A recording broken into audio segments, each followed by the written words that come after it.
Julie Potier est vice-présidente Région du Québec pour Exportation et Développement Canada.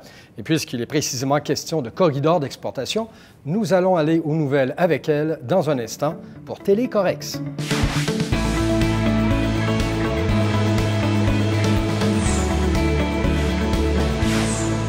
Et bonjour, Madame Potier. Bonjour. Écoutez, vous êtes bien placé pour le savoir à Exportation et Développement Canada. L'état actuel des exportations au pays, on peut douter qu'il y a reprise et des conditions qui le facilitent, mais comment est-il cet état actuellement? Il est de mieux en mieux. Les choses vont de plus en plus bien pour les exportations. Quand je regarde la valeur du dollar canadien, qui nous a bien aidés, et aussi il y a le redressement de l'économie américaine qui contribue grandement. On sait que les États-Unis sont un marché prioritaire. Dominant, oui. Oui, dominant pour les entreprises exportatrices du Québec. Alors, tout ça fait en sorte qu'on a un bon climat. On ne l'a pas toujours eu dans les dernières années, mais là, on commence à l'avoir de plus en plus. Parce qu'on parle d'évaluation en compte d'une baisse du dollar canadien qui atteint presque 20 depuis un an. Donc, évidemment, ça donne une marge qu'on ne connaissait pas auparavant. Là. Tout à fait, tout à fait. Et même cet effet-là, on va peut-être pas le voir immédiatement, mais juste pour vous donner un exemple, l'année dernière, quand on avait terminé l'année 2013, on avait chiffré chez nous le volume d'activité qui était contribuable à la reprise de nos voisins du Sud. Et qu'est-ce qu'on avait remarqué? C'est qu'on avait supporté 5 milliards de plus de transactions comparativement à l'année 2012. Alors, déjà, il y avait un impact qui était très présent à ce moment-là. Et on le remarque, ça continue, les choses continuent. Et les gens, parce que vous êtes évidemment assez près du milieu entrepreneurial, est-ce que ça se traduit par un optimisme renouvelé de la part des exportateurs? Je vous dirais de plus en plus. Au début, qu'est-ce qu'on remarquait chez EDC, c'est qu'on voyait certains exportateurs qui n'avaient pas lâché, qui avaient toujours continué à exporter, qui diversifiaient leur marché, l'exportation, ils continuaient d'exporter vers les États-Unis. Mais là, on voit de plus en plus le dollar étant moins gaillard qu'il était, va donner cet optimisme-là pour que ça soit plus continu en termes de hausse des exportations. J'imagine que dans ce milieu des exportations, ce que l'on n'aime pas, c'est les hauts et les bas qui se suivent, des cycles très serrés.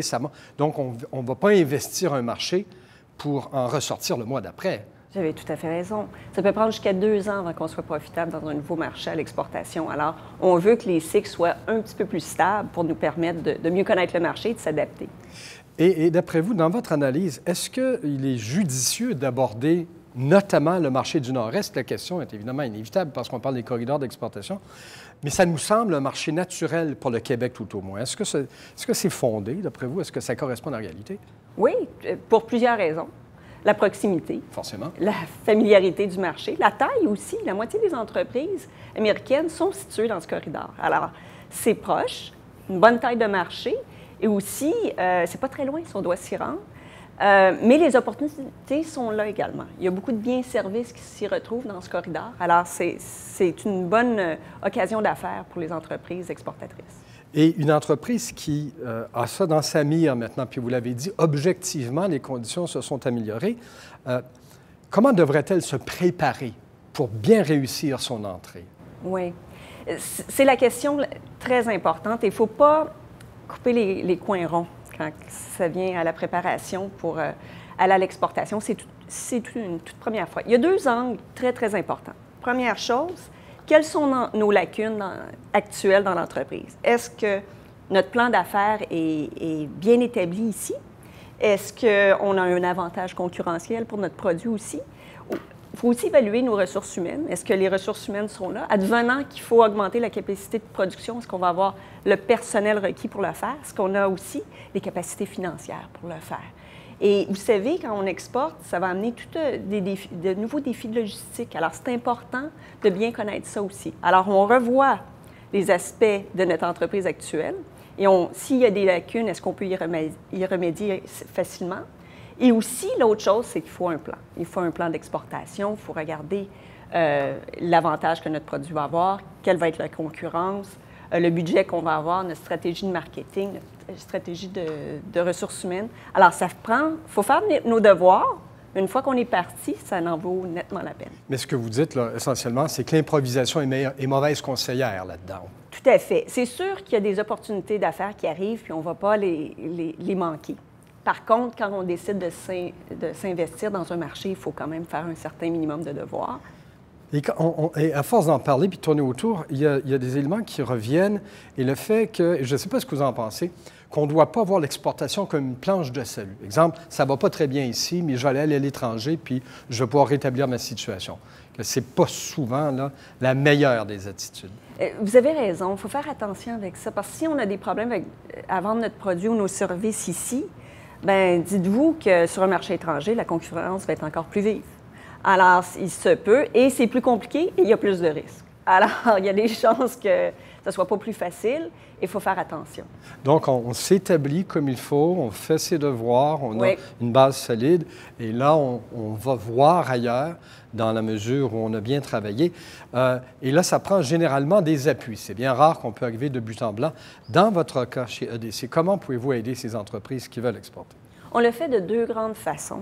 J'aime toujours simplifier ça, là, parce qu'il y a beaucoup de choses qu'on peut faire chez EDC, mais si on le simplifie, dans un premier temps, quand on décide d'aller à l'exportation, il va y avoir des risques. Est-ce qu'on peut minimiser ces risques-là? Ça veut dire si un acheteur achète des biens d'un exportateur québécois, on va faire en sorte que si jamais il y a des défaut de paiement, il va y avoir une assurance en place. Ça, c'est une première famille de produits. Et c'est déjà très utile. Et c'est déjà très connu. L'autre côté, on parlait tout à l'heure, on disait que quand on exporte, c'est important d'avoir les ressources financières. Alors, il faut un certain fonds de roulement pour permettre soit de produire davantage, soit d'offrir des termes de paiement un petit peu plus longs à nos acheteurs étrangers. Qu'est-ce qui veut dire que là, on va aller vers des services de garantie. On va travailler avec les partenaires financiers. Alors, des outils qui sont déjà en place pour les entreprises pour donner plus de levier. Par exemple, ça pourrait être un exportateur, pour faire une soumission, doit soumettre une lettre de garantie. Alors, nous, on va venir, puis on va garantir cette lettre de garantie-là. Ça donne plus de liquidité à l'entreprise.